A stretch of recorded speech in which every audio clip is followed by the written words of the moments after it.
সব সেক্টরেই দুর্নীতি আছে বলে স্বীকার করে নিয়েছেন আওয়ামী লীগের সাধারণ সম্পাদক ও সড়ক পরিবহন ও সেতুমন্ত্রী ওবায়দুল কাদের।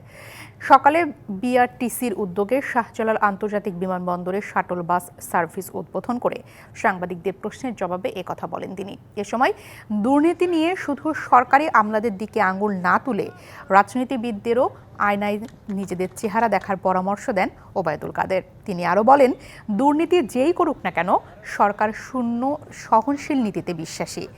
সরকার দুদকের কাজে কোনো হস্তক্ষেপ করছে না, করবেও না, জানান ওবায়দুল কাদের। যে সরকারি কর্মকর্তারা করে, পলিটিশিয়ানরা করে না, এটাও তো বলা ঠিক নয়।